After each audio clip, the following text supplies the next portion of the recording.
안녕하세요, 직거북입니다. 오늘 소개해드릴 것은 ISA 절세 계좌 중개형의 활용법입니다. 아마 ISA라는 이름을 들어만 보시고 구체적으로 어떤 점이 좋은지 잘 모르는 분들이 계실 겁니다. 오늘 영상에선 ISA의 핵심적인 기능을 소개하고 어떻게 활용해야 가장 효율적인지 말씀드리겠습니다. 개인적인 생각인데요, ISA만 잘 활용해도 재테크 준종결이라 생각합니다. 그럼 영상 바로 시작할게요. ISA는 대한민국 성인이면 누구나 가입 가능한 절세 금융 도구입니다. ISA는 그 자체로 어떤 수익을 창출하는 건 아니고요, 이름 그대로 돈을 담는 계좌입니다. ISA에 돈을 담아서 어딘가에 투자해야만 수익을 낼 수 있고요, ISA에서 투자할 수 있는 금융 상품은 주식이나 ETF, 펀드 및 채권 등 다양해요. 개인적으로는 주식과 ETF만 잘 공부해도 충분하다 생각합니다. 특히 ETF에 대해서만 알아도 거의 모든 것에 투자할 수 있어요. ISA의 주요 절세 혜택은 과세 이연과 분리과세 두 가지입니다. 이것들을 설명하기 앞서 먼저 일반적인 경우에 과세 체계를 살펴보겠습니다. 국내 주식과 국내 주식형 ETF 그리고 기타 ETF 세 가지 카테고리로 구분할게요. 참고로 국내에 상장되어 있으면서 해외 주식에 투자하는 ETF는 기타 ETF에 속합니다. 거래할 때 발생하는 수수료 그리고 증권 거래세 같은 자그마한 항목들은 제외하고 매매 차익과 배당 소득에 부과되는 세금만 살펴보겠습니다. 이 두 가지가 가장 굵직하고 절세가 유의미한 항목들입니다. 일단 국내 주식과 국내 주식형 ETF에는 매매 차익에 대한 세금이 없어요.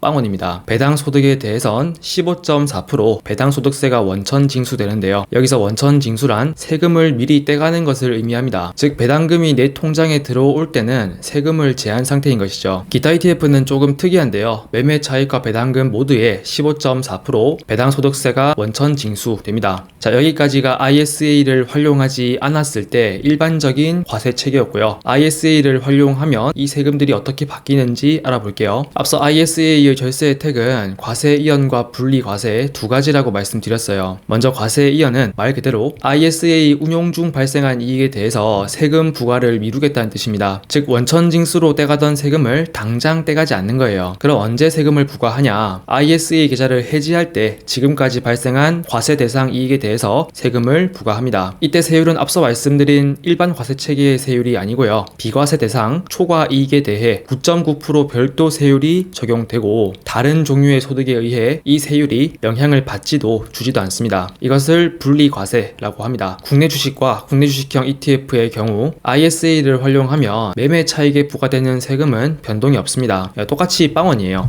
그런데 배당에 대해선 배당 소득세가 당장 부과되지 않겠죠. 과세 이연되었다가 나중에 ISA 해지 시 비과세 대상 초과 이익에 대해서만 9.9% 세금이 부과될 것입니다. 기타 ETF의 경우에는 매매 차익과 배당 모두에 당장은 세금이 부과되지 않고요, 역시나 ISA 해지 시 비과세 대상 초과 이익에 대해서 9.9% 세금이 부과됩니다. 좀 헷갈리시죠? 간단한 예시를 들어볼게요. 집거북이 국내 주식형 ETF A와 기타 ETF B에 각각 5천씩 투자했습니다. 매매 차익은 양쪽 다 1,000만원씩 발생했고 배당도 500만원씩 들어왔다고 가정할게요. 이때 내야 할 세금을 ISA를 활용했을 때와 그러지 않았을 때로 구분하겠습니다. 자, ISA를 활용하지 않고 일반 계좌에서 투자했다면 ETF A와 B에서 발생하는 세금은 얼마인가요? A는 매매 차익에 대해선 세금이 없을 테고 배당에 대해서만 77만원 배당 소득세가 발생합니다. 반면 B는 매매 차익과 배당 모두에 15.4% 세율이 부과되므로 총 세금은 231만원입니다. 그러면 ISA를 활용하면 이 세금들이 어떻게 바뀔까요? A는 이번에도 매매 차익에는 세금이 부과되지 않고요, 배당에 대해선 500만원의 이익 중에서 비과세 한도를 제외하고 300에만 9.9% 세금이 부과됩니다. 이때 세금은 29만 7천원이네요. B는 어떨까요? B는 ISA 해지 시 매매 차익과 배당 소득을 합친 1,500 중에서 1,300에 9.9% 세율이 적용됩니다. 이때 세금은 128만 7천원이 부과되겠네요. 절대적인 절세 액수는 국내 주식형 ETF보다 기타 ETF가 더 크고요, 배당 소득을 제외하고 매매 차익만 고려한다면 절세율도 기타 ETF가 더 커집니다. 더 오랜 기간 ISA를 운용해서 이익이 커질수록 이 절세액의 차이는 더 벌어지겠죠. 여기서 우리는 이런 결론을 내릴 수 있습니다. 국내 주식이나 국내 주식형 ETF보다 기타 ETF에 투자할 때 ISA의 절세 효율이 높다. 사실 국내 주식이나 국내 주식형 ETF의 경우 고배당 상품에 투자하는 게 아닌 이상 ISA를 굳이 활용할 필요가 없습니다. 매매 차익에 애초부터 세금이 부과되지 않으니까요. 즉 ISA의 진정한 위력은 기타 ETF에 투자할 때 발휘됩니다. 됩니다. 지금 한창 금투세 도입 여부로 시끄럽죠. 금투세에 대해서는 나중에 별도로 다룰게요. 일단 확실한 건 금투세가 도입이 되어도 ISA와 기타 ETF의 조합이 가장 낫다는 사실입니다. 오케이, 그러면 ISA로 기타 ETF에 투자해야 한다는 여러분과 저의 공감대가 생겼을 거예요. 그러면 다음 문제는 기타 ETF 중에 어떤 ETF에 투자할까입니다. 제 답은 확고한데요. 미국 주식 ETF에 투자해야 합니다. 그리고 기왕이면 S&P 500이나 나스닥 100 같은 시장 전체를 아우르는 ETF가 제일 낫습니다. 미국 지수 ETF에 적립식으로 장기 투자하는 것은 다음과 같은 이점이 있어요. 첫 번째, 지속 가능한 투자입니다. 미국 지수에 적립식 장기 투자하는 것은 매번 새로운 아이디어나 전략을 필요로 하지 않습니다. 계속 옳은 판단을 해야 수익을 낼 수 있는 것이 아니란 뜻입니다. 또한 개별 기업이나 특정 산업의 리스크를 피해갈 수 있다는 점도 장점이에요. 미국 지수에 투자할 때는 한 가지 믿음만 있으면 충분합니다. 미국에 좋은 기업들이 많이 존재하고 앞으로도 그럴 확률이 높으며 자본주의가 지속될 것이라는 믿음입니다. 두 번째, 매우 단순하지만 성과는 훌륭한 투자입니다. 말 그대로 급여가 들어올 때마다 매수하는 적립식 투자이기 때문에 나의 시간과 에너지가 거의 투입되지 않습니다. 여러분과 저 같은 평범한